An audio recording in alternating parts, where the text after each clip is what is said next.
علامه غلام حبیب نقشبندی رحمه الله په ارشاد المرشد کې د سکندر اعظم رحمه الله یو مختصره ډیره ناشنا واقعا نقل کړې ده.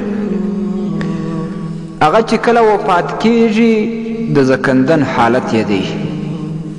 کم کسان چې شاوخوا چاپیره ورته ناست دي هغوی ته وایي چې کله مو زه په کفن کې وپیچلم زما لاسونه تر کفن بهر راوباسئ، په کفن کې مه راسره پټوئ.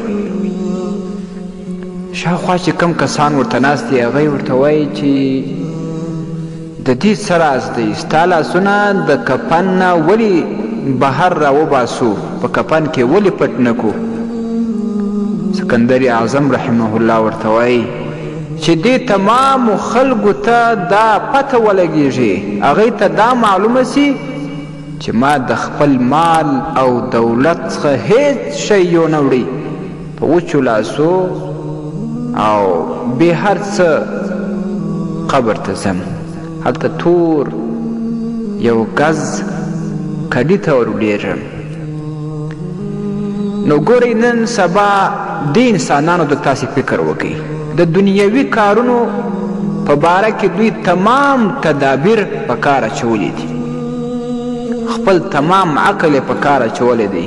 داسې کارونه به وکړي چې د انسان فکر به ورته بل شانتې سي، فکر به یوسو چې دا کار دې څنګه وکړي، لیکن د آخرت و طرف ته فکر نسته، هغه طرف ته بیا چندانې عقل نه ځي چې راشه آخرت ته هم یو څه وکړه، قبر ته هم یو څه وکړه.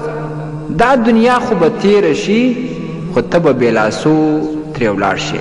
مثلا لاسونه به دې خالي وي، هیڅ شی به د ځان سره یونه سي، که تا هر څومره مال ډېر کړی وي هغه به بل څوک خوري، بل چاته به پاتېږي، خو په حساب و کتاب کې به ته بند پاته، حساب و کتاب به تا سره کېږي.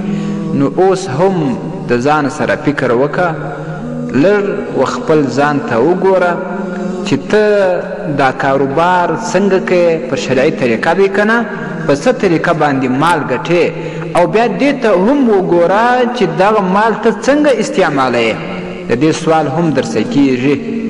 نو که تا پر شرعي طریقه استعمال کوي، د الله تبارک وتعالی په لار کې دې استعمال کوي، هغه مال ستا اصلي مال بلل کېږي. او که تا هر څومره ډېر کوي د هغه وروسته ستا نه پاته شي نو هغه مال بیا ستا نه بلل کېږي، خو حساب و کتاب یې ستا سره کېږي. نو موږ او تاسې باید ټول خپل آخرت ته فکر وکړو، خپل قبر ته فکر وکړو. داسې نه سو چې بس مال دې راټولویه په هره طریقه چې که حلال وي که حرام وي بس راجمع کوی، خو لیکن په وچو او په تشو لاسو به د دې مال او د دې دنیا څخه ځو. بیا هر وخت تاسې سکندر اعظم رحمه الله دغه وصیت در په یاد کوي چې هغه وایي و قبر ته ځم خو په تشو لاسو باندې چې د خلکو ته دا پته ولګېږي. ستاسې د اسلامي پوښتنو ځوابونکی مفتي حکیم الله صابر الحنفي صاحب.